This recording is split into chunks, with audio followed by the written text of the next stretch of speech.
Hello, everybody. Welcome to episode 52 of the Canberra Football Show.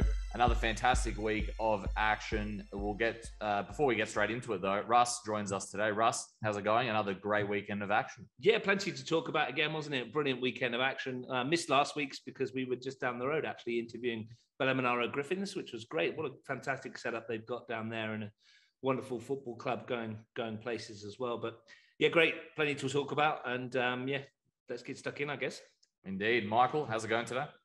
Yeah, good. Thank you, Matt. Like you mentioned, a lot of action. It definitely was an action-packed weekend. And I was talking with Russ sort of off air. A lot of penalties across the legs this weekend. So it just seemed like everyone was getting a penalty this weekend. So I mean, if you just asked nicely, the referee was probably going to give you one. So just hand them out to everybody, wasn't it? It was bizarre. There was penalties all over the place in the men's, women's, and the Capital League. Yeah, everyone got one. Whether everyone was just a bit tired on the weekend, I don't know. And the challenges were a bit slack. I'm not sure. Yeah. Yeah. Anyway, plenty of penalties in the FA Cup final as well, perhaps. So.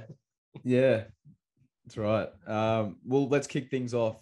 We will start with Tigers FC, who managed to get a 3-1 victory over Belconnen United. Galevsky got 2 in this match, and Timotheo got on the score sheet as well. And I believe that came on his 100th NPL appearance. So a great way to grab a goal as well to go along with that milestone.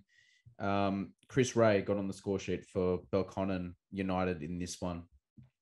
You know, Belconnen United's struggles continue as Tigers managed to grab the 3 points in this encounter. And, you know, despite the loss, you know, Belco got off to the start that they would have been hoping for. You know, when Dustin Wells, he got on the ball and played this fantastic sort of crossfield pass to Chris Ray at the back post, who finished it excellently. It was a great header sort of back across goal, and that's what gave them the lead very early on in the first half. And unfortunately for them, you know, once Tigers got themselves back into the game, we know how much of a hard team they are to stop.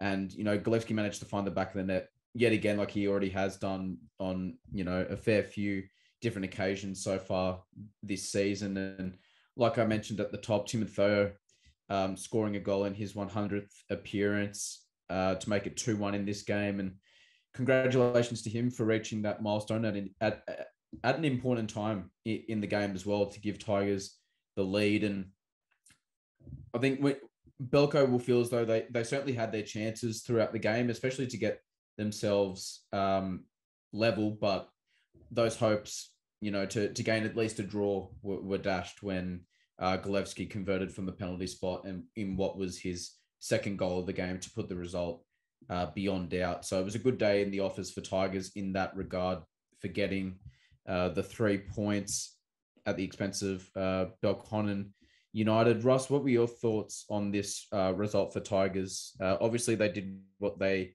needed to do at home in order to get the 3 points, but a valiant effort from this Belconnen United team that, you know, they're putting sort of performances together in certain stages of the game. They just can't really seem to put it all together across 90 minutes at the moment, but a valiant effort nonetheless. Yeah, it was a good effort going in front down at Nigel. It's always difficult down there, but Tigers needed this win. It wasn't a must-win for them because we're still early in the campaign, but they needed this win to get back on track. It seems funny that you're saying that about a team that's only lost 1 game this season, but 3 draws for them isn't exactly where they want to be. They're relying an awful lot on Josh Galevsky's goal-scoring ability at the moment, and that's fine. I don't have any problem with teams doing that because that's why you get those players in there. He scored twice, also missed a penalty as well, so could have had a hat-trick. That's 6 in 6 for him now, and he's flying. And like, as you mentioned, nice for Timotheo to get a goal on his 100th appearance. For Belconnen United, I think the worrying signs again are defensively. This is in the 5 losses they've had this season, 4 times they've conceded 3 now. And the only time they didn't, ironically, was against Canberra, Croatia, where they only conceded 2 but lost 2-0. So it's becoming a bit critical for them to start defending well. But the problem they're getting is there's so many players unavailable or injured for Michael at the moment. He can't field a settled team. There's players not travelling for whatever reason. There's players injured. There's players with COVID. And they're really struggling to actually field a settled 11 at the moment. And I think that's hurting them. They've got to turn it around because if the Knights win their game in hand, all of a sudden the gap between the bottom 2 and the rest starts to grow. And they've got a big match against the Knights this weekend, where they've got to find some form. Tigers, of course, jumped from I think it was 6th or 7th to 4th. We're 3rd prior to the Sunday game, and that's them finding a bit of form.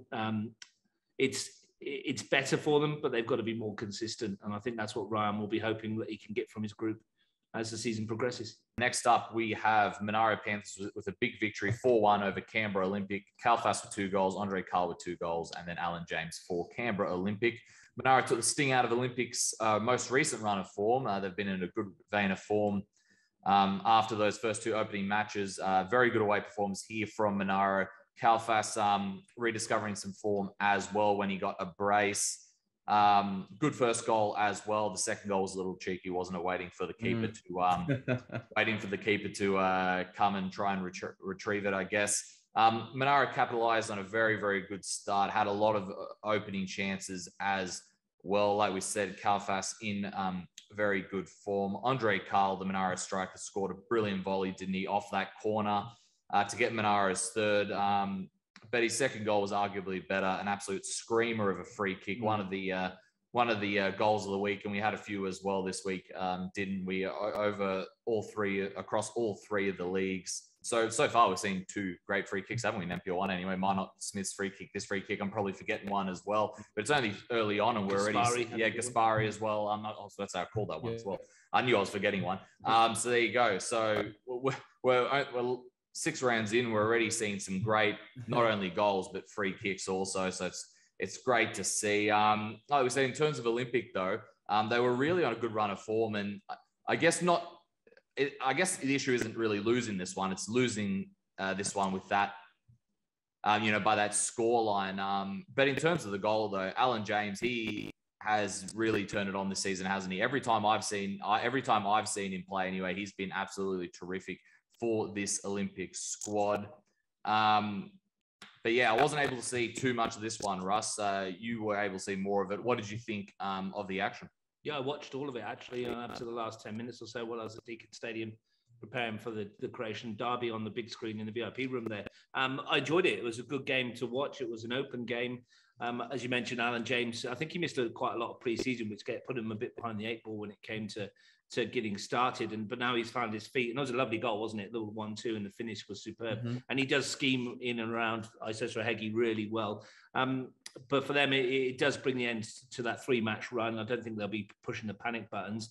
I think major psychological advantage, though, to Monaro Panthers ahead of the Cup semi-final tomorrow night or Tuesday, whenever you're listening to this, because of the result, the 4-1 result. It was almost perfect for Frank Keisha. He started with Zach McLaren and Andre Carl on the bench. He started with Nikos Kalfas up front. Kalfas got himself a brace. And that first goal is prime Nikos Kalfas. That's what he can do. Just bumped off a couple of challenges and scored. Prior to that, he was given a little bit of a kick. Again, that we saw this last year when you give him a kick, he turns into a different beast. Suggesting again to Frank that maybe they should give him a kick in the change room before he walks on the field. But yeah, and the second goal was rather cheeky, as you mentioned. But when you can bring on people like Zach McLaren and Andre Carl, and I got a bit of a preview of the team for the Cup tomorrow, and Frank's got a headache to select from his substitutes, and he's going to have to leave out 2 of 5 or 6 players that will walk into any first grade side in the competition. And when you've got that in your locker, it's a difficult side to beat. You mentioned the 2 goals that Andre Carl scored in the whatever he was at half he was on the field. He's now got 10 in all competitions this season, which is a great return for him. They were just looking in good form again, and they put them up to second in the table. They're the 3 points behind Canberra, Croatia, and they're looking very good. Whether, as we all know, whether that makes any difference for the Cup on Tuesday, I doubt it. Cup or league form goes out the window in these things, don't they? Certainly does. But great performance by Monaro Panthers, and for Canberra Olympic, just a bit of a reality check as to, I think, where they were after their superb run of form recently. Yeah, well, next up is what Russ briefly mentioned just before. The Croatian derby was on display. Canberra, Croatia coming back to win this one 3-2. Goals from Piccolo, Dominici and Busek. And for O'Connor, Minot Smith grabbing a double for the away team. Obviously, Russ, you were up in the commentary stand watching this one. Matt, Matt and I were there watching it as well, and and I think I can speak on behalf of all of us when I say that it was an absolute spectacle in terms of not only the football that was being played on the pitch, but just the overall atmosphere as well. I just thought it was absolutely fantastic just to sort of see that, that many supporters across both clubs sort of just coming together and putting on a great show. I thought, it was loud, it was rocking, and that's what you want to really see in these first grade games as well. So from a spectator standpoint, it was a great game to sort of just watch. And in my case, as a neutral, it was an absolutely fantastic game. And I think, just what I was talking about there in terms of the electricity in the stadium, I think that was really capped off in injury time when Busek scored that goal. And I mean, you could just hear the roar around, not only the players on the pitch, but everyone going crazy in the stands as well. There was just a lot of noise, and yeah, it was an absolutely sort of fantastic game there at Deakin Stadium. On the flip side of that, Minot Smith, I mentioned he got a double in this one, and he continues to show what a great young player, he is with his brace. And, but in the end, it was that sort of never say die attitude from Canberra, Croatia that we've always, which we have been used to for such a long time now. You can never count them out. And that's exactly what they did. They took over late in that game. And once they got that equalizer from the penalty spot from Dominici, you thought, maybe they're going to go on here and win. And, Dominici almost, in the lead up to that third goal, he almost scored a spectacular sort of bicycle. Imagine if that had gone in. But nevertheless, they were able to get the goal off the resulting play there where the ball struck the crossbar. Russ, you were up there sort of commentating on this match, and I'm sort of curious to get your views on just the experience as a whole, commentating the game, seeing the football that was on display, and just the crowd as well. It was a great night for Canberra football. Yeah, it's a proper humdinger of a football match, wasn't it? It hyped itself up beforehand, and I think it lived up to it completely. I think I said in commentary with Steve, if they're all like this, can't wait for the next one, because from start to finish, I think it had everything you wanted. There was the Croatian folkloric dancing beforehand, set the atmosphere, the two sets of fans, the crowd, the stands were full on the far side. It was a proper game of football, and I've commentated on hundreds and hundreds of games here in the capital, and one of my favourite games, I think, because it had, from a neutral perspective, had everything. It had the noisy neighbours, as we called them, knocking on the door and having the temerity to take the lead, and probably in that first half, if they'd come away with 4 goals, there wouldn't have been, you wouldn't have been surprised, would you? Conor Minot-Smith hit the bar with that brilliant header. He struck the base of the post as well. They'd scored 2. And they were having the run of it in that half, but you can't count Canberra Croatia out. And on one of the occasions they got forward, Michael Piccolo managed to pull one back before Conor Minot-Smith scored again. Key moment in that, of course, to start the second half, Paddy O'Rourke had a glorious chance when he danced his way into the penalty area and went for power rather than just placing it in the corner. And I know he was frustrated with himself afterwards. He felt he should have scored. If that goes in, do the Knights win? Possibly. I mean, you couldn't tell on the night, could you? Because there was chances at either end. Mentioned the bench that Monaro had, similar to Canberra, Croatia. They've got players that they can bring on. Stephen Dominici comes on, calm as you like, to score the penalty. And then in injury time, he comes up with something that perhaps only he could come up with, that little chip up to himself, an overhead kick. As you said, if it had gone in, we'd have been talking about it for years. As it was, it cannoned off the bar, and Mate Busek was on hand to win it. Real heartbreaker for O'Connor, who deserved at least a draw out of this, in my opinion. You can never write Canberra Croatia off. We've seen them so many times over the years do this to teams where they score goals late on. Some decisions during the match, the Knights would have felt have gone against them, which is understandable. They felt they could have had a penalty just before the penalty that was given for Canberra Croatia. But this is what happened in derby games, isn't it? But overall, you can't argue with the experience. You can't argue with the quality. Saw a great first half at O'Connor the week before between the Olympic and Tigers, and we got that and more on the weekend. And yeah, wins the next one. Can't wait. Should be fantastic. Yeah, look, there's not much more I can add to what you guys were saying there. I just wanted to say well done to both clubs for the occasion. It was absolutely terrific. it was probably the best non-final atmosphere I've seen since we've started this, like non-final series action I've seen since we've started this show anyway. It sort of reminds me of how it was sort of pre-COVID when you had some of those games. And I believe I think they did it beforehand, but I think Croatia specifically have realized sort of what the night atmosphere can be. So I think all their Saturday games, if I'm not mistaken, that are at home are going to be at 5 o'clock. I think that adds to the atmosphere because, you know, a lot of players are still playing, you know, their state league matches, or their kids are playing their matches at 3-ish, 2-ish. So 5 o'clock, just before dinner, people go down, watch the game. It was a terrific atmosphere. And one player I wanted to mention that I don't think we've mentioned yet was Paketti Manda. He was absolutely fantastic on that wing, wasn't he? His speed, I would say, rivals a Hegi as well. And all the players that you mentioned from either side were absolutely fantastic on the day. But I think that's one player that we haven't mentioned yet, really coming into his own. And there were many other players that we haven't mentioned that have done such a great job. It was such a great game, and like you said, let's hope the next one is just as electric an atmosphere. Yeah, just a note on those Knights players. You mentioned them a lot in commentary. The way they go forward, they're an absolute menace. Manda in particular. So smooth. I mean, he's got that languid running style and long legs, and you just don't know where he's going with it half the time. And I mentioned it to Steve Forshaw. When you've got players like him, Patrick O'Rourke, Michael Adams, who was just absolute class again, he finds space in the phone box, couldn't he, with that? You know, there's just that little glide and turn, and he scans the game brilliantly. I mean, any youngsters watching that want to learn how to make space on a football pitch, just go and watch Michael Adams play, because he'll tell you, he'll show you. And Conor Minot-Smith is just getting better and better. And when you've got those players that can run at players on the edge of the penalty area, and it's just that reluctance for the defender to make the challenge, and they are going to cause teams so much problems.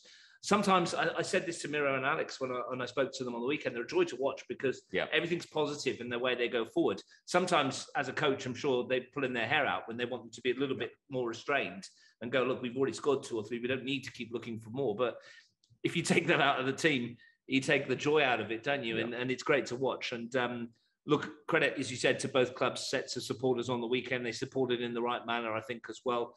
And just a great occasion all round, and looking forward to the next one. And I think with these sides, we've talked about plenty of teams already, like Tigers and Monaro, Panthers, and O'Connor. When they play each other, they all want to play football.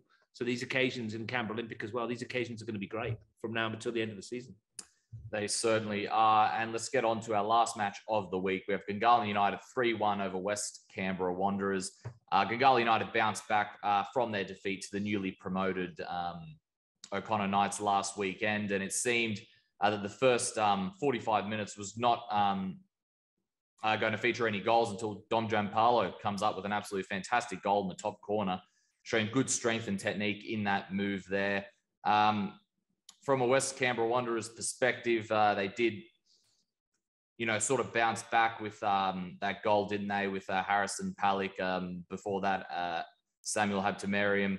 But then Gungahlin United ends up getting the third not long after. Habtemariam again with another goal to get Samuel Habtemariam, that is, to get his brace. I was commentating with Jérémy over at Deacon for this one, but you were there watching the game, Russ. What did you make of this one? It was not that it was a panic button situation for Gungahlin, but they did lose 2 on the trot, and I can't remember the last time they lost 3 on the trot. So it was important for them, I think, to get this win and then get back on the board, considering how competitive it's getting in the 4 now. Yeah, big 3 points for them, as you mentioned. It was an interesting game. It's an arm wrestle in the first 45 minutes, and they lost Felipe Bernardo Madrid with a calf injury early on, which you thought might change the rhythm of the game slightly. But Dom Giampaolo came in and did what Dom Giampaolo does.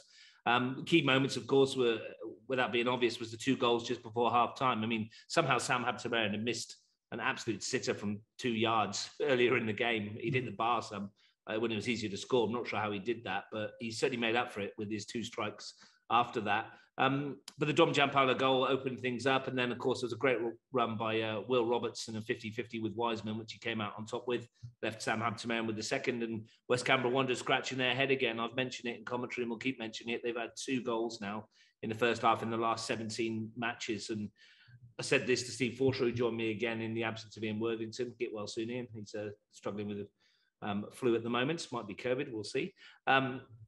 Mentioned how with the Wanderers, they're just allowing sides to score, well, not allowing, but the sides are scoring on them, and they're not scoring in the first half. So they're always chasing games. And when you're chasing games, it becomes harder and harder. And especially when you're playing against a side of the quality that Marcel Munoz has there, they've got players that can hurt you on the break. We saw it in the second half. Again, though, all they were missing, the Wanderers, was a finishing touch. They were solid in the first half. They created half chances.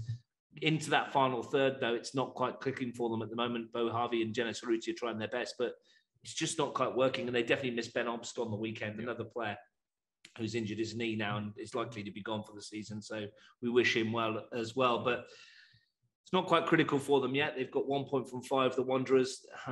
It's going to be hard for them. They need to start getting some results on the board, and the fixtures don't come any easier over the next couple of weeks for them. They'll feel that they'll just keep plucking away and trying. Massive match for them this Wednesday in the Cup. They're a different beast in the Cup than they have been in the league. Maybe the pressure is off, I don't know. But yeah, Gungahlin, for their part, got the result they needed. In parts, they played some really good football. Jack Green was supposed to start and didn't. So that was a loss for them, as it always is. And losing Bernardo Madrid is obviously a loss for them too.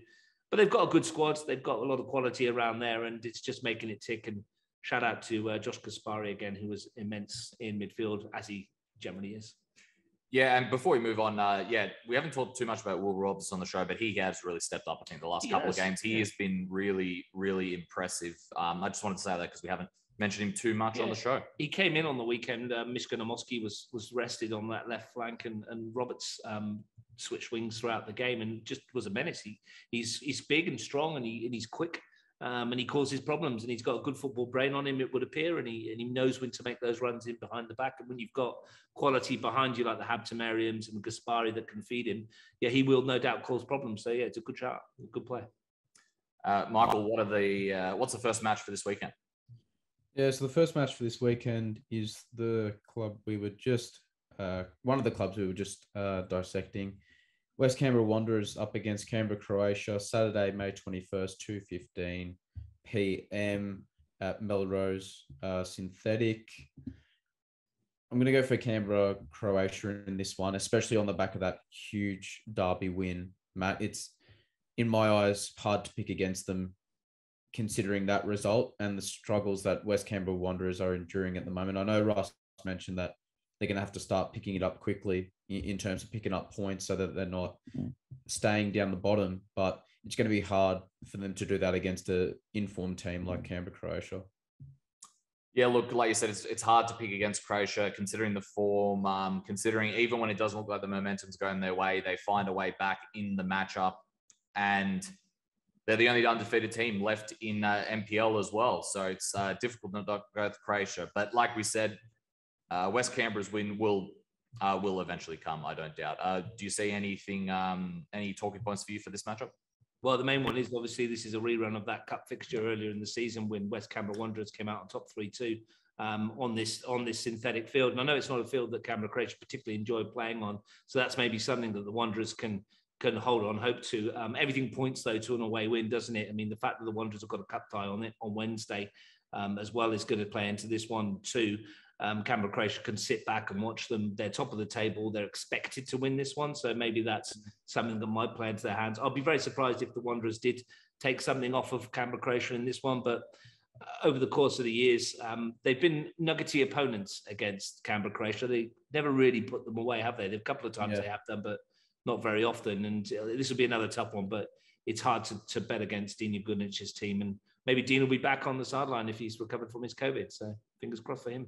Absolutely. Next up, we've got Belconnen United playing host to O'Connor Knights, Saturday, May 21st, 3 p.m. at McKellar Park in Belconnen. This is a tough one to pick because I do believe that Belconnen United are going to be reinvigorated and raring to go in front of their home fans. And I think on the flip side of that, O'Connor Knights will be looking to bounce back in a big way following that heartbreaking end to the game against Canberra Croatia where they lost. I'm going to go for O'Connor Knights in this one. I think that they're going to come away with an away victory here. What about you, Matt? Yeah, it's hard to bet against the Knights considering their form. And like we said, they were probably unlucky not to at least get a point in that matchup. They've been playing terrific, like we said, the way they're going forward so smooth. So I'm going to say O'Connor victory here, but Belco had lots of good periods in that game against Tigers.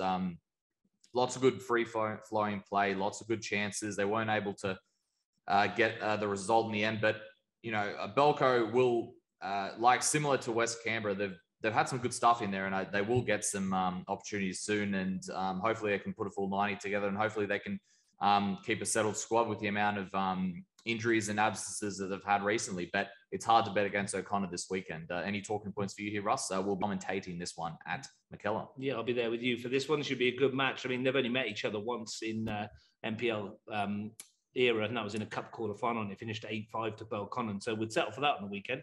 8-5. I'm sure Michael Zukowski would settle for an 8-5 win. But the 3 home games for Belconnen this season, 3 defeats, 3 goals conceded in each. It's a symmetry that Michael Zukowski won't want to be thinking about on the weekend. Where they've struggled this season, Belconnen has been in transition. They've attacked quite well in parts, and when they've turned the ball over, they have been hit. We saw it perfectly.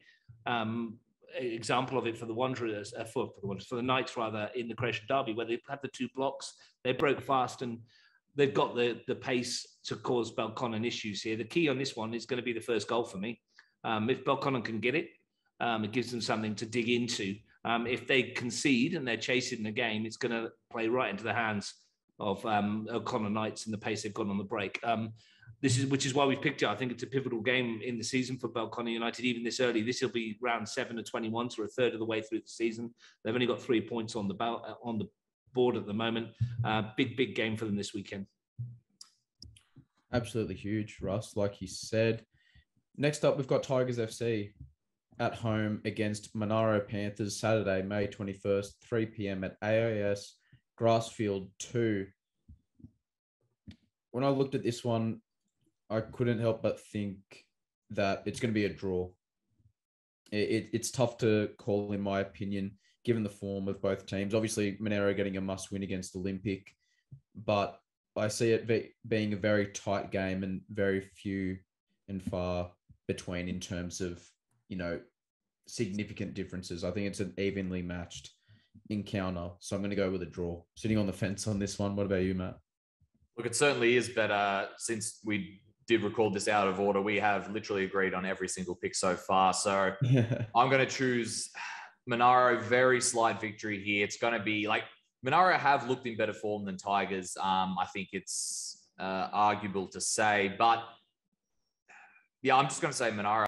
Do you any talking points for you in this one, in the Battle of the Big Cats, Russ? Yeah, first Battle of the Big Cats in NPL this season. But of course, we're going to see whether there's been any change from the Charity Shield when the Panthers ran roughshod over the Tigers and absolutely annihilated them. And, could have been a lot more goals than they actually got in that 7-1 win. And this is a big chance now for the Tigers to stamp their authority and say that that was an anomaly on their part. And their players will be hurting still, I think, from that, even though it was a glorified preseason friendly. You don't want to be beaten like that by someone that will class yourself as a rival.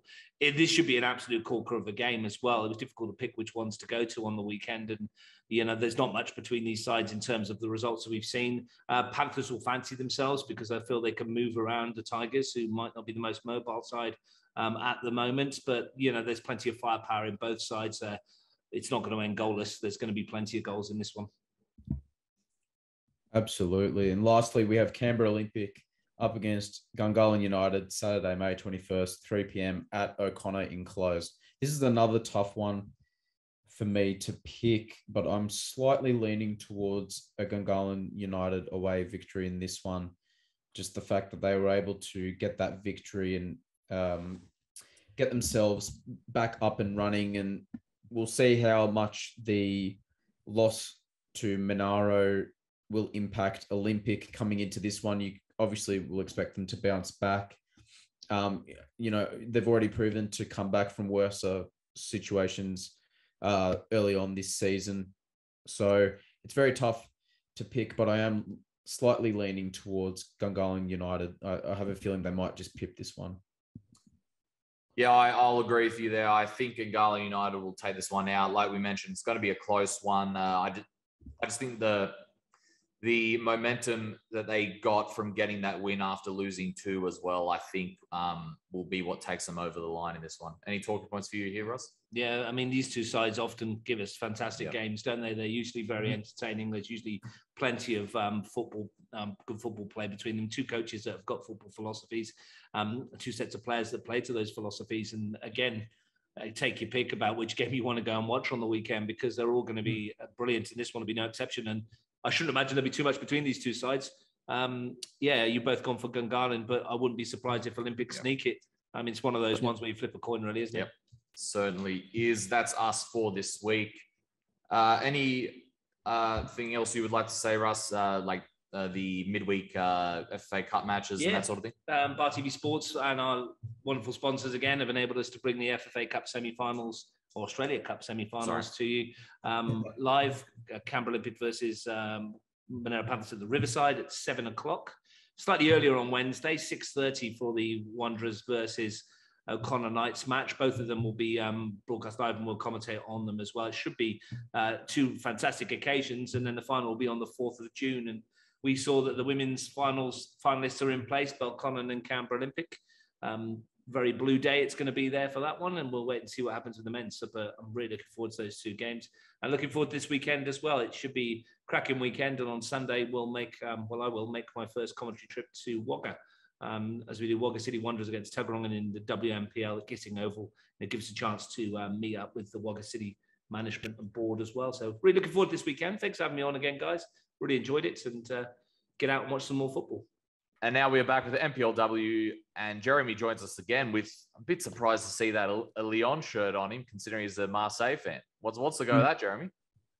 It's my first ever French club jersey, which is not a Marseille jersey, and I won it at a giveaway from the official Liga football podcast. So it's actually like proper it feels proper good. Official shirt with Lucas Paqueta in the back of the shirt. So it's easier to wear it as well when they're so shit, because then I don't have to be jealous on the table. They're far behind Marseille. They're not even rivals anymore.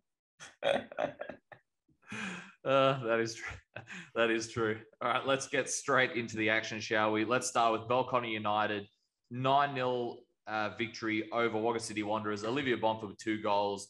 Tatum Matsis with 2 goals. Kira Bobbin with a stunning 5 goals, I believe, in that one as well. She is by far, I think, the top scorer, if I'm not mistaken.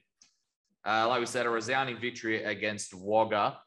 We know how dangerous Belco can be, and they really proved it today with the sort of football they're playing. I guess after the last couple of matches as well, they just were looking, firing and ready to go and ready to get a victory in the league again.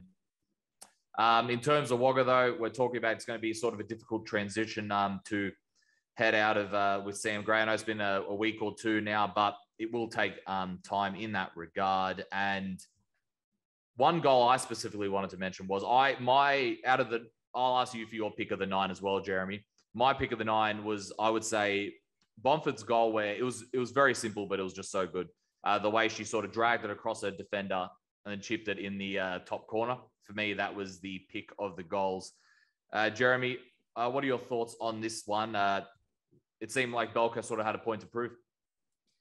Yeah, I mean, they had a pretty successful week, right? 6 goals against the academy in the semi-final, and 9 goals against the Wanderers. Clearly that loss against Canberra, Croatia didn't affect them too much, and they were able to bounce back very quickly. It was all you expect Belconnen to be when they're in form. We know that Kira Bobbin is very hard to stop, and so are Tatum Matsis and Olivia Bamford. And when those 3 combined together, helped well by the rest of the team, Olivia Backhouse and Pal Framan that we've mentioned a couple of times when we were commentating, Jérémy, Matt, they're just a lot of talent offensively, and when they can combine and find the opportunities, then you have scores like this. Unfortunately for the Wanderers, they just were no match for the speed of Belconnen, and when everything goes on targets, it's also complicated for Ebony Warner and all the teammate to do anything. I'm not going to say I'm surprised with what Belconnen is doing, because it's what we expect. It's just a good way for them to again grow. It is a young team. It is a young team by by age and also somewhat by experience, because they were, I guess, chaperoned by the experience of Nicole Jaroka and Mickey Thornton until last year. So they're coming together. It's, we said that with Scott midweek when we were talking, maybe on 21 games, he can't get above Canberra Croatia and above Canberra Olympic. But to win a trophy, it just takes 2 games or 1 game. They're already in the final of the Federation Cup, so they're only 1 game from winning a trophy. And if they make it to the top 4, then they're going to be only 2 games away from fighting for a trophy as well. And I think that's, I think Scott says that it is the objective, and that's what he wants for his girls. And performances like they've done this weekend is only going to make them more confident in their attacking abilities. Yeah, next up we have Canberra Olympic versus Gungahlin United, 2-2 draw in this one. Boys, we had Michaela Thornton and Sarah Johnston on the score sheet for Olympic, and for Gungahlin United, it was the strike force that is Michelle Heyman, who bagged a brace for Gungahlin United, proving just how important she is. Obviously, she did it numerous times for Canberra United, and now she's doing it for Gungahlin United in the NPLW. A huge point for Gungahlin United away against an informed Canberra Olympic team. It looked very close to being a case where, Gungahlin were going to come up short again, which has happened a few times this season. But Michelle Heyman's penalty and injury time got them it was a great penalty as well, may I add. It was into the top corner, no doubt whatsoever. And, hopefully they can use this performance and, let that sort of help them build a little bit of form, or maybe a bit of confidence within that playing group, because results have been a little bit hard to come by for Gungahlin United up until this point. But this is a huge point for them to get against a team that's being dubbed one of the favourites to potentially go on and win the title. So a very good point for Gungahlin United moving forward. And for Olympic, they'll certainly be disappointed that they weren't able to hold on to the lead after going ahead just before Michelle Heyman got that penalty, and, not seeing the game out in that way.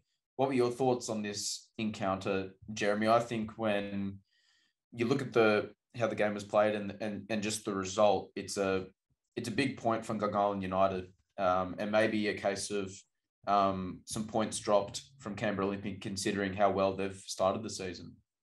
Yeah, exactly. I think every player in the Gungahlin United jersey put on a serious shift, really worked hard, really defended together, and it's hard against Canberra Olympic. It just keeps coming. Waves from everywhere, from the wings, from the middle. There's space, there's technique. So to be able to stop them and to avoid, conceding more than 2 goals is a performance that even Canberra Croatia wasn't able to manage midweek in the Federation Cup semis. So, kudos to Gungahlin United. When I wrote the review, I was watching the game, just the highlights and a few, like 5 minutes here, 5 minutes there, and the whole game I'm like, oh, wow, Gungahlin, now that they have Kelly Tonini back in goals, they can be a bit reassured. And then I put that on the review, and as soon as he got onto Facebook, Kaylee commented and said, "Oh, it wasn't me; it was Rachel Corbett, who was actually the goalkeeper." So that was great to see a young goalkeeper that I mistaken for a very experienced goalkeeper actually doing the job, and she did a very solid job for Gungahlin, which is encouraging for them, right? I think it was hard for Pat Mills to get a full squad on since the beginning of the season. Now, slowly but surely, is building up on that momentum. A bit of hot and cold, right? Last week we say that they waste an opportunity by drawing against Tuggeranong, and this week we say that they're amazing by being able to grab a draw against Canberra Olympic. So it's about them focusing on those positive and building the momentum. As far as Olympic goes, yeah, it must have been a bit of an emotional roller coaster, right? They struggled to be able to score. Finally, they equalize after Michel Zeman's first goal. And then they keep pushing. And after a scramble, finally, they got the goal in the last second. You could see the joy when the girls celebrated. They thought they had the win. But then, I think that tactic from Gungahlin on the kickoff, just giving the ball to Heyman, the long ball, and DeMarco running throughout the box, gave them a penalty, which we spoke about it offline. Matt, when on the angle on the camera, we don't know exactly where the contact is.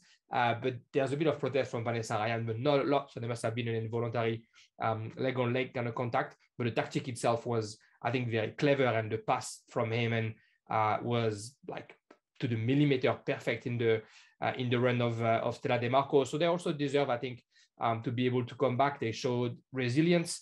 I think, one can't understate the impact of a Michelle Heyman in any squad. The first goal that she scores, she's able to surprise both Sarah Johnston and LK Aitolu, and then in the box finishes early.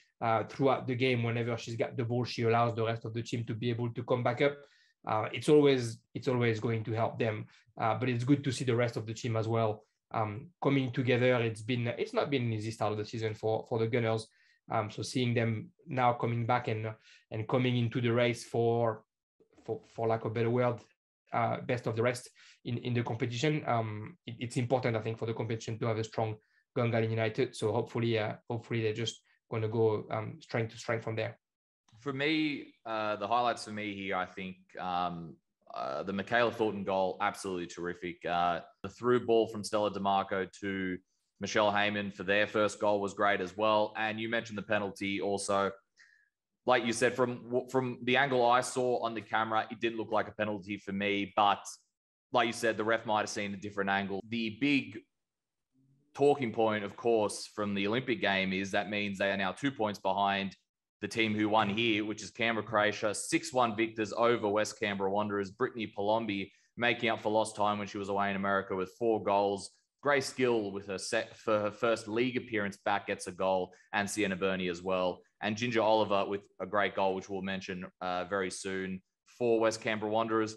Good win from Canberra, Croatia on all fronts. I think, importantly, it was good to bounce back from that midweek defeat to Canberra Olympic. We mentioned there was a few players away as well from Canberra, Croatia, but at the end of the day, Olympic did play very, very well in that matchup. So I think it was important for them to get on the board, but I guess for Zoran Glavinic, it was more important as well to get an emphatic victory here and sort of make a statement that they are back, and they will probably feel like that one loss, they want to make it a one-off, I guess, as well. They're now 2 points ahead of Olympic, like we mentioned. Early on, though, Croatia did find themselves behind with that goal from Ginger Oliver. We were sort of, we'll admit it, I think we admitted at the time, we were caught off guard by that goal. We didn't see it. We didn't see that cross looping as late as it did. And what a loop it was. Great shot from Ginger to just have that awareness to sort of just go for that goal. And then straight after that, you could tell one of the benefits of commentating just over the coaches is we can sort of hear sometimes what they say, and you could see Ray Castro was telling his team to, stick to the plan, stay close on your player. And to be fair, there was a solid 20 minutes there where West Canberra defended so well. Ray Castro really did set up his team well there, and it was working well. I mean, arguably, Canberra, Croatia, until their first goal, their only chances came off corners. They didn't have any other chances before that. Once Grace Gill comes on, though, of course, it changes the way they approach it. They go to, I think it was 3 at the back, you said, Jérémy. And then she's able to drop in and out of play, and she's just so effective on the ball. I mean, she hasn't played too many games so far this season, but you wouldn't be able to tell, would you? And she had a goal to cap that off. What more can we say from Brittany Palombi? You give her the ball, she's going to finish. Sienna Burney as well on the score sheet. But yeah, look, I don't think it's all doom and gloom for West Canberra. Like we said, the first 2 goals were penalties, and before that, I thought they set up very well, and it was very hard for Croatia to break them down for a lot of that first half. So there's positives to look at there, isn't there, for West Canberra? Yeah, exactly. I think that's been the, I guess, a bit of the blueprint, right, for West Canberra. And that's even when that's how the academy kind of beat Canberra, Croatia as well last season, defending well, density, intensity, and then pressure, and being able to explode out in counter-attack, which West Canberra didn't even have to counter-attack with that goal coming early. But after that, that's what they were doing through Hattie Cram, and then in the second half through Johanna Beadle. I don't mind that tactic. I'm actually pretty, to give credit where it's due, I'm actually pretty impressed with the way Zoran Glavinic answered. He's seeing very quickly that West Canberra is just not going to get out. And so he replaced Amy McLaughlin. I'm not sure if she was injured or not, but replaces center back and sends the center forward in. It's at that moment you're thinking, if Ray Castro decide to take advantage of that and use the wings a lot, he could probably put Canberra Croatia in danger. But Zoran Glavinic probably anticipated well, because that doesn't really happen, and the team stays in place and he's able to put pressure where it hurts for West Canberra, which is close to their box again and again. I wouldn't have been surprised if it had stayed 1-0 or 1-1 until the end, because we know how those games go. Sometimes if you can't find the target, if you can't find the opportunity, you get frustrated, and then it can go either way. Lucky for Canberra Croatia, a couple of fouls in the box, probably avoidable for the Wanderers, but that's experience coming in, right? Give them a lifeline and give them a way back into the game. And then once they're back in, and once the second half, 30 seconds in, Grace is scoring, it becomes very complicated for the Wanderers to come back. They had opportunities. We know how good they are on set pieces. They had a couple of set pieces at the end to try and come back. But at the end of the day, I think what we've really seen is that maturity, that experience that Canberra Croatia has for this type of game. We're talking about a team which, we said that on Sunday, Matt, was spared for the past couple of years as far as injury goes. And then this season, they lost Nat Vasta. Angelica Paina comes in and then gets injured as well. Bella Tamaro was injured. Bella Barach was injured. Alice Churchill was injured. It's a lot of players that can't play that would do a world of good for Canberra Croatia. And yet they're showing that, bringing some young players, besides Grace Gill, the bench was just a lot of youth players for Canberra Croatia, bringing them into the system and bringing them into the first grade is actually working well for them.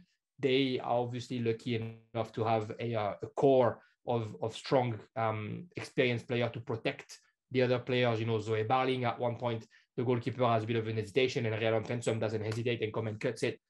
So it's obviously a good program. It works well. And I think games like this, although they might feel like they should have won it all along kind of thing on paper, the fact that they concede so early on, that they struggle to come back, but then that they make the game comfortable for them, is going to be very good for their confidence. It's going to help them, going through the motion. Of course, having Grace Gill coming back in your squad is always going to help anyway in that transition.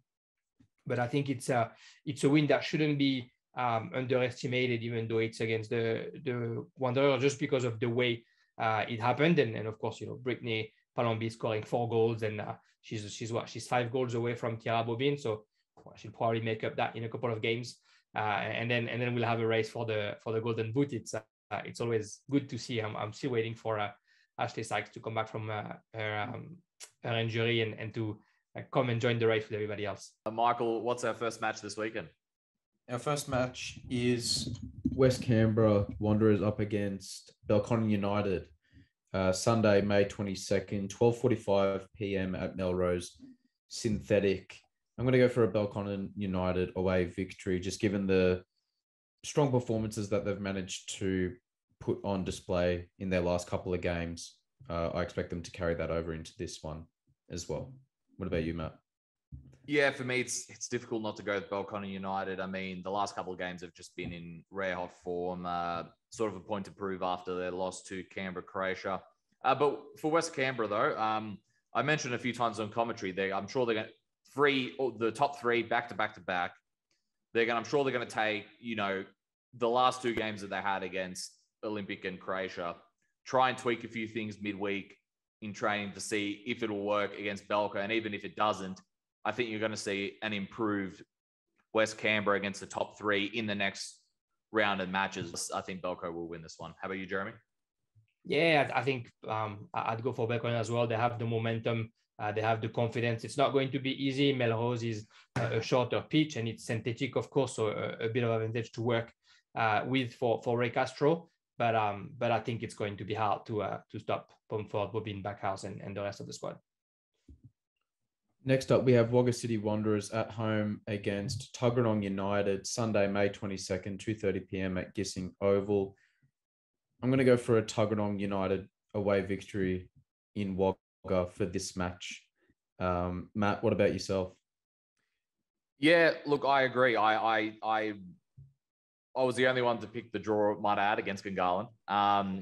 And I like the way they're improving. I like the way they're playing at the moment. And they didn't play this week against CUA. That match was postponed. I'm sure that'll come soon in that regard. But yeah, in the previous match that we reviewed, I was really impressed with their goals and their build-up play to it. I'm going to go with the Tuggies victory. How about you, Jérémy? I'll go for a Wagga win. I think it's a very important game for them at home. That's the game that they won last season as well at Gissing Oval. Kudos to Russ for doing the trip on Sunday, driving down to the Riverina, and he's going to be commentating the game. I wish I could have joined, but I do have work on Sundays, unfortunately, so I can't just take the day off. But yeah, I'll go for a Wagga win, because I think it's been hard on them the beginning of the season, and I think that's going to be a bit expected. That's on TV, that's commentated, so maybe there's a bit extra flavor for them, and I'm sure they'll do whatever they can to get their first win of the season. Next up, we have Gungahlin United up against Canberra, Croatia, Sunday, May 22nd, 3 p.m. at Gungahlin enclosed. This should be a very, very good game, especially like I mentioned earlier about Gungahlin United getting that valuable point against Olympic and how much that could sort of do for them in a game like this against the table-topping Canberra, Croatia. But I am going to go for Canberra, Croatia in this match. I think they'll just have a bit too much. What about you, Matt? Yeah, look, I think that's a fair point to bring up how important that point was for Gungahlin, not just on the table, but I think for the confidence as well. A couple of weeks ago, if you would have said that Gungahlin would have drawn against Olympic heading and having that draw as well, straight back to back, heading into the match against Canberra, Croatia, considering the form, we might have, said that wouldn't have been possible, but they were able to do it, and they were able to come from behind as well to do that also. So they've put themselves in close enough to the best possible position, considering where they were a couple of weeks ago, to try and get something from Canberra, Croatia.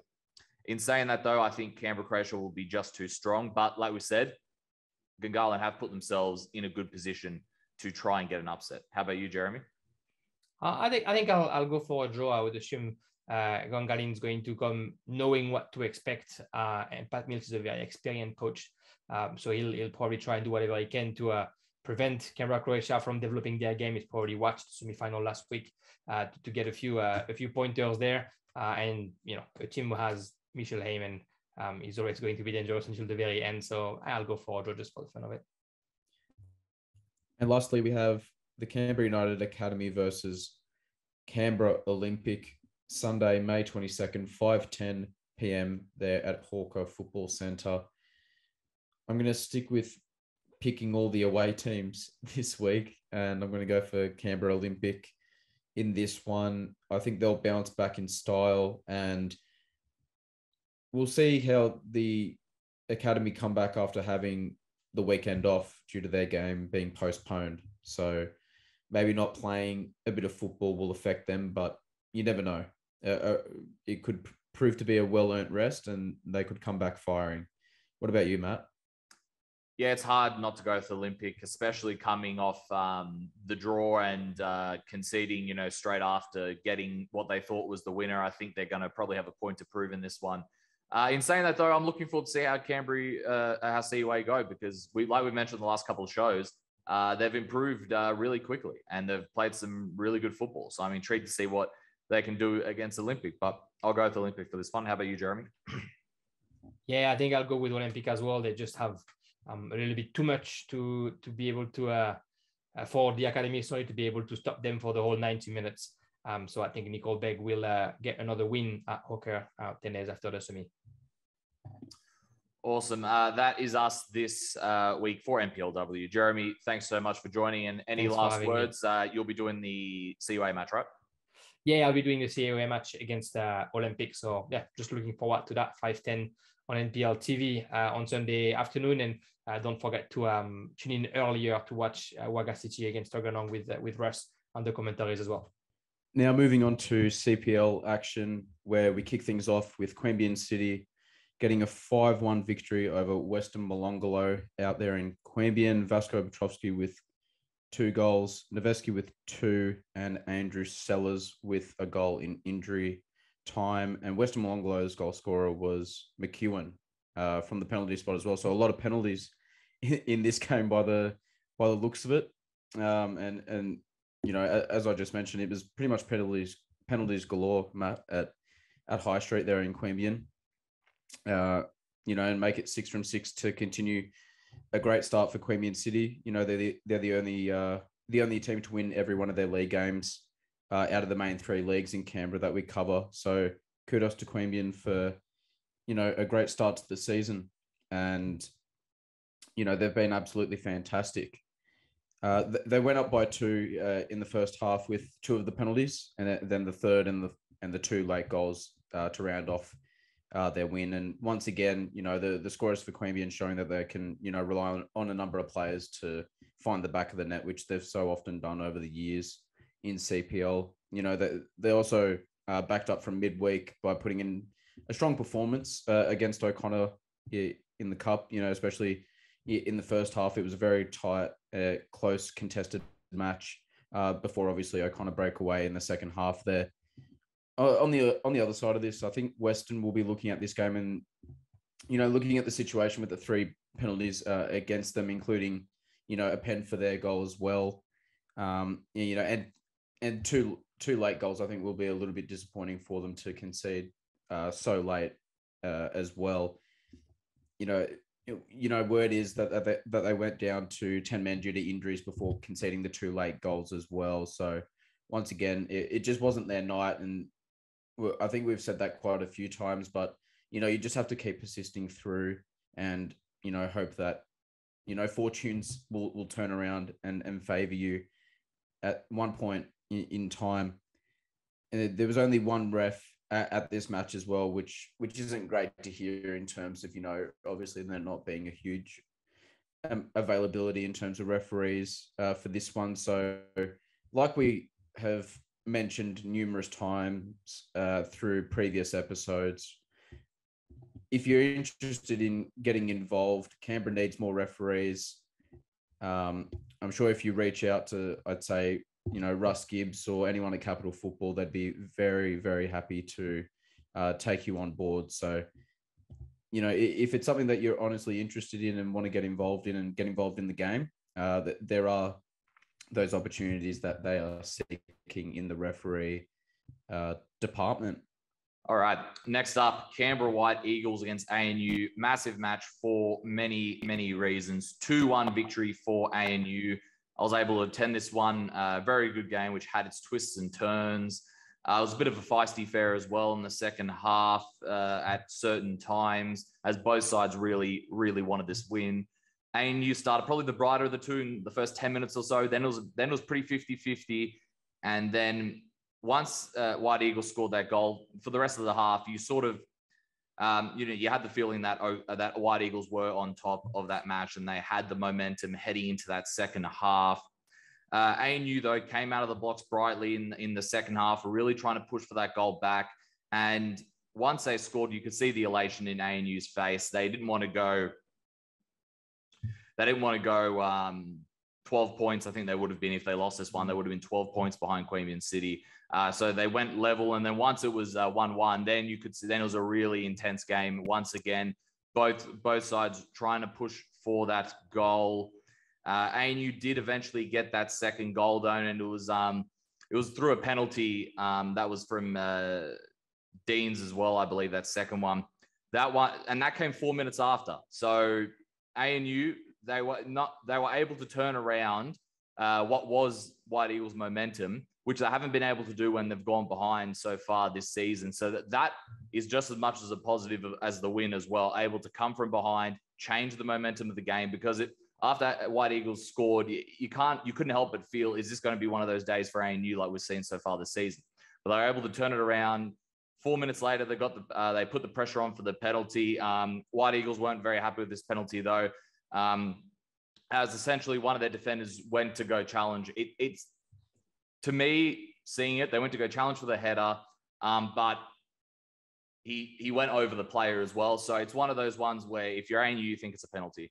If you're White Eagles, you don't think it's a penalty. So a controversial penalty, maybe to say the least, but ANU were able to finish that off. In terms of White Eagles, though, like I mentioned, they had the momentum. They looked very dangerous. They had certain periods during this match, especially in the start. They had all the momentum heading into that first half. Like I mentioned, they weren't happy about the penalty, but they did try and push for that equalizer.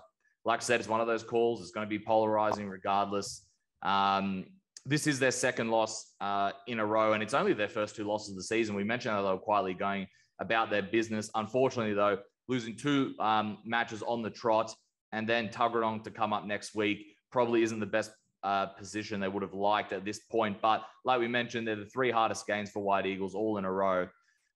So Tuggies are in form, so I'm sure they're going to be trying to all right, let's reset. Let's get ready for Tuggies because Tuggies have been in red hot form. So White Eagles will try and look to turn it around, but they're still in a very good position. 3rd place, 10 points so far, still above ANU as well. So they'll be looking to try and turn it around against Tuggeranong next week. Who do we have next up, Michael? Yeah, next up we have Yoogali, who were playing host to Brindabella Blues, and it was Brindabella who managed to come away with an away victory here, 2-1 on the day. Pivo got on the score sheet for the home side 2 minutes from time, but it was Brindabella who scored the first 2 goals of the game through Ward and host. It's a huge win for the Brindies as it takes them to 5th place in the competition ladder, only 2 points now behind ANU. The Brindies opening goal, preceded a great run from Ward, who placed and dribbled between a few Yoogali players. The shot seemed like it maybe deflected a little bit, but the dribble was fantastic in the lead up to that goal anyway, so well done to him. And, they went 2 up after host broke away from his marker and buried a shot between the keeper and the left post. And, this win makes their clash with Wagga extra spicy as they are both tied in 5th, but Brindies have the upper hand, obviously, on goal difference. So that's going to be a huge clash next time out. And it obviously isn't the result that Yoogali would have been hoping for at home, especially coming off their first victory of the season last week and all the confidence and momentum that they would have felt that they had building off the back of that win. They were able to get themselves a goal right at the end through Pivo, like I mentioned, a good goal as well. And, Yoogali, they won the ball back in the midfield. Some nice link-up play to eventually find Pivo, who was able to beat his marker and score the goal. Overall they played well through though Yoogali, and they had some good chances aside from the goal, and they'll be playing host to the current league leaders Queanbeyan next week at home, so that should be a cracking game out in that side of the competition. Matt, what's the next match? Next up, Tuggeranong with another blitzing performance against Wagga City Wanderers this time, a team who had some pretty good form coming into this also. The goal scorers here it was 6-1, Anderson, Walker, Berkery, Stevens, and Richards with 2, and then Yeats with the goal for Wagga City Wanderers. Like I said before, another emphatic victory for Tuggeranong as they now go 3 points behind Queanbeyan. They did have that midweek match, like you mentioned earlier, against Weston. So that means they are now 3 points behind, which is huge for them. And it just makes for an interesting race once that match comes up again between Tuggies and Queanbeyan. But I guess what is also telling is it's another performance where immediately Tuggeranong go on the offensive, an opening goal within the first 3 minutes. They've scored very early. And then besides the 3 minutes as well, they scored 3 in the opening 20. We talked about how they did this against ANU, and then there was another match also where they scored really early. I believe it was against the Brindies, if I'm not mistaken. So once again, Tuggeranong in red hot form. Mitch Stevens' side is getting some really good momentum. And like we mentioned before, though, this is great momentum for them heading into White Eagles, which is another one of their top 4 challenges this season. So that will be this Saturday. That is going to be a very interesting game also. In terms of Wagga, though, not the best day at the office. We mentioned, though, how they do have some pretty good form coming into this one, though. But it's always going to be a tough ask to travel to a side like Tuggeranong, who, like we mentioned, in rapid form. They did have a chance, though, in this game. And from what I was told, Yeats' goal was a terrific free kick in stoppage time. Like we mentioned, though, they're still in good position, only 2 points behind the top 4, tied in 5th place with the Brindies, which makes that tie against them, like we've mentioned before in this show, a very interesting clash. when that happens. Like we said, 7 points, 7 points, 2 points off ANU and joint fifth with the Brindis. So, Michael, what matches do we have this weekend? Yeah, so this weekend we're obviously up to round 7 already. It's all gone so quickly, but we kick things off with what we were just talking about just then, Matt. Brindabella Blues up against Wagga City Wanderers, Saturday, May 21st, 3 p.m. at Ipen Park. I'm inclined to go with the Brindabella Blues in this match, Matt. I think they're going to carry a lot of momentum and confidence on the back of that win against Yoogali. Yeah, look, I'm going to agree, but I think this is going to be a very close matchup. Like we mentioned, they're both tied on the board. Like you said, I think that victory going away to Yoogali for Brindis and getting that victory, it was a hard-fought victory as well. We all know how strong Yoogali are at home. Wagga went there, got a draw also. They had a very hard-fought match against Yoogali. I think this is going to be such a close matchup. It's going to be an interesting one to see. Definitely get out there if you can. I'm going to go for slight Brindis victory. Next up, we've got Yoogali up against Queanbeyan City, which is another fixture we were just talking about prior. And I'm going to go with the red hot team in CPL and across the 3 leagues at the moment, Queanbeyan City to win this one. Yeah, look, it's difficult not to go with Queanbeyan City, just their form, the amount of goal scorers they have scoring, the depth they have in the squad. But we've mentioned before, it's hard to travel to Yoogali and get that victory. And we'll wait and see what happens. But I'm going to go with the Queanbeyan victory, but expect the Yoogali to fight because they did finally get their first victory. Not last week, 2 weeks ago. Yeah. And they were close to backing up against Brindis. It was only 2-1. So they're going to be looking to make an upset. Let's wait and see. But I'm going to go with the Queanbeyan victory. Next up, we have ANU playing host to Weston Molonglo, Saturday, May 21st, 3:15 p.m. at ANU South Oval. I'm going to go with ANU in this game, Matt. You know, aside from Weston Molonglo's struggles, I really think that ANU getting that victory over White Eagles was absolutely huge for them in the context of their season and the struggles that they've already had this year. So I think getting that win is going to really sort of propel them forward now. And I expected them to make it back-to-back wins with a win over Weston. Yeah, look, it's very hard not to go with ANU. Like I mentioned at the game, you could see the elation when they scored. And like I said, what was more important than just them getting that huge victory is them being able to turn the shift of momentum. They haven't been able to do that in the other games, but they did when it looked like White Eagles had all their momentum. They shifted around. That just as important as a victory. Like we mentioned for Weston, they got a few injuries. It was as we were told on the weekend as well. They are eventually going to get a win. I don't doubt that. But like we mentioned against ANU, who needed that win and they got it, I think they're going to have a bit of momentum now heading into this one. So ANU for me. And lastly, we have Tuggeranong United up against Canberra White Eagles, Saturday, May 21st, 7:45 p.m. at Canberra. This one. So a bit of a later kickoff on a Saturday. So, you know, it gives plenty of people enough time to, you know, go watch a 3 p.m. kickoff and, you know, have a couple of hours rest before getting out there to Tuggeranong. So should be a great game, this one. I'm going to go with the home side Tuggeranong in this match. It's difficult for White Eagles because, like you mentioned, Matt, they've sort of gone under the radar to begin the season in terms of the wins that they were able to pick up. But now that they've suffered a couple of losses, this is a very tough match for them to try and sort of rip back that poor run of form that they're in at the moment. But, you know, I certainly wouldn't be surprised if they were able to somehow come away with a win, given the quality that they have in their team. But I think when we look at the two teams currently as of right now, you'd side with Tuggeranong. So I'm going to go with Tuggeranong. Yep. Unfortunately, I think we've agreed on every match here, but we'll agree again. I think Tuggies will get this victory. I think this has more to do with just Tuggies being in red hot form than it does to do with White Eagles. They obviously have the quality to get a result from this matchup, but it's hard to look past Tuggeranong. Just the form, how quickly they've been scoring, their intensity. It's hard to not go with them. But White Eagles do have the quality to get something from this one. All right, Michael. Once again, another great week of football action. Any last words before we sign off today?